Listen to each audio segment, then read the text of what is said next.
I'm Roby Brock. Welcome to today's Talk Business and Politics Daily. Senator Tom Cotton joins us fresh off his hour on stage with Skip Rutherford at the Clinton School of Public Service, where they discuss Donald Trump's first 100 days in office, and we're going to do the same thing too to help promote the Clinton School's program there. Welcome to you. Thank you. It's good to be on with you. It's great to be on stage today with Skip and the Clinton School. We had a good conversation. It's nice to have you in studio too. So we talk via satellite way too often there, but I appreciate you coming in. Well, let's talk first. You've graded Donald Trump A+ on some things, incomplete on some other things. What do you think have been his biggest domestic achievements and failures his first 100 days? Well, I think if you're someone who voted for Donald Trump, especially if you're someone who voted for Barack Obama for 2 elections and then voted for Donald Trump in the states that matter most in the Electoral College, like Michigan, Wisconsin, you think that Donald Trump has largely delivered in these first 100 days. The economy is looking up, investor confidence up, consumer confidence up. Now that's in part based on the expectation of future reforms, whether it's tax reform or regulatory reform or what have you. Border crossings are down by almost 60%. And the president has taken steps to rein in some of the aggressive overreach from Washington, D.C. So by and large, I think people who supported Donald Trump are probably satisfied with what they've seen so far. That's on the achievement side. What do you think has been his biggest shortcomings domestically so far? Well, I think that's a pretty obvious answer. Healthcare. There was a false start last month in the House of Representatives. I think they moved a little too fast, didn't have enough buy-in from their own membership. As well as the president, and I think it's just important that they start back at the drawing board and get it right, not get it fast. I think the president has realized that as well now. He and his team are much more engaged from the very beginning in trying to craft a compromise solution that can get a majority vote in the House and in the Senate that he can sign. I expect that's going to happen in the coming weeks or months. Healthcare is not an issue we can dodge. Right. Once we get to open enrollment later this year, premiums are still going to go up. People are still going to see restricted networks with loss of doctors and so forth. So this is an issue that's going to be with us until we solve it. It's not often I get to correct a U.S. Senator, but you missed the biggest domestic achievement that I think Donald Trump would hang his hat on, and that is the Gorsuch nomination to the Supreme Court. So I think of that more of a constitutional achievement, Okay. Not a mere domestic policy achievement. And people often do overlook that because with the victory that Donald Trump had in November, and Republicans holding on to the Senate, many people thought that it was just a foregone conclusion. Yeah. But that wasn't the case. It took a lot more effort by Donald Trump and Mitch McConnell, the Senate Republicans, to ensure that we confirmed Justice Gorsuch to the Supreme Court.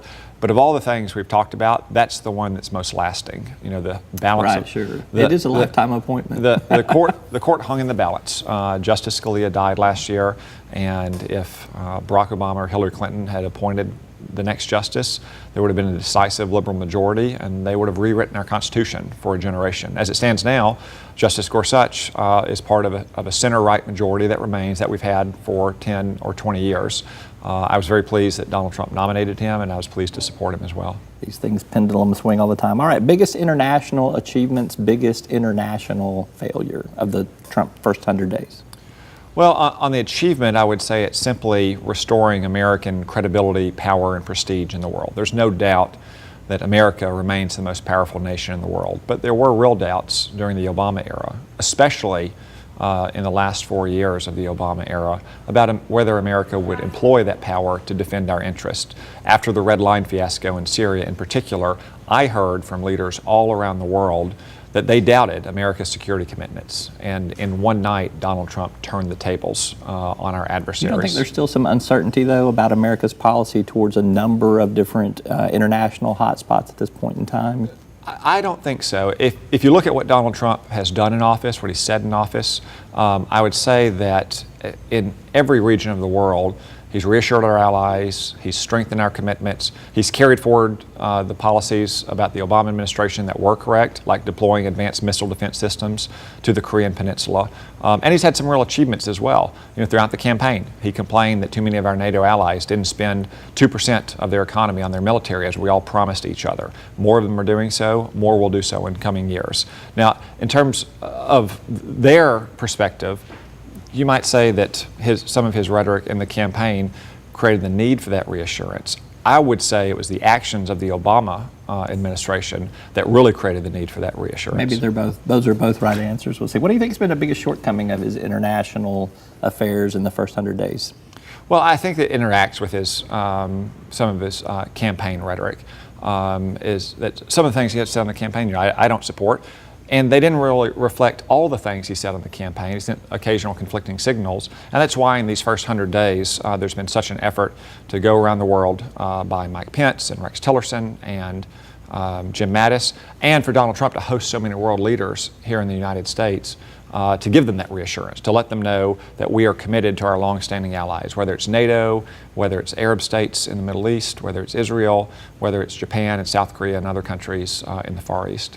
Last question for you here. Do Trump's business conflicts of interest and the fact that they could be influencing foreign policy, does that stuff, does that bother you at this point in time? It may not have an end result on the average everyday Arkansan, but at the same time, we still don't know all the transparency that I think some would argue is needed to understand where some decision making is coming from. President Trump, like every federal office holder, has filed a financial disclosure statement. It shows his assets and liabilities. And this is an issue that was prominent in the campaign. Everyone knew who Donald Trump was. They knew that he wasn't a traditional politician, that he was a real estate developer who had interest all around the world. And there's really no easy way for him to kind of unwind those things. Some people said, well, he should sell everything during the transition. No, that's not really feasible, to be honest with you. Not only is it feasible, but it creates its own conflicts. Who would underwrite the sale?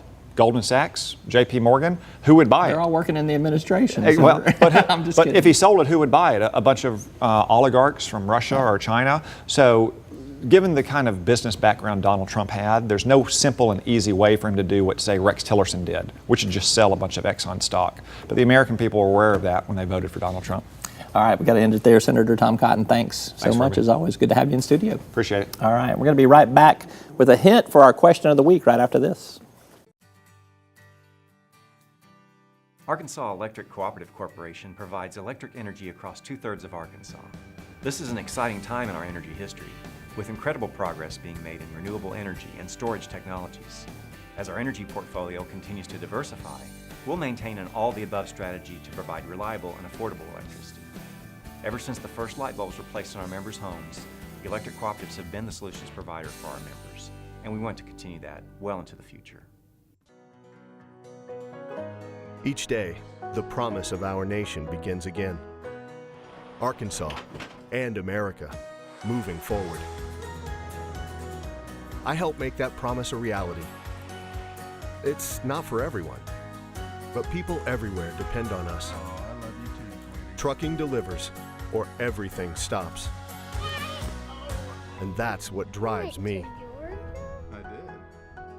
Time now to drop a hint regarding our question of the week. The question is, who was the first female elected, not appointed, to statewide office in Arkansas? Who was the first female elected, not appointed, to statewide office in Arkansas? Here's your hint. She was first appointed to the office before being elected to office. If you think you know the answer, you can win a $15 gift card from iTunes. Send me your answers or guesses via email at roby@talkbusiness.net, through Twitter @RobyBrock, or through our statewide Talk Business and Politics Facebook page. Thanks so much for tuning in. Until next time, take care.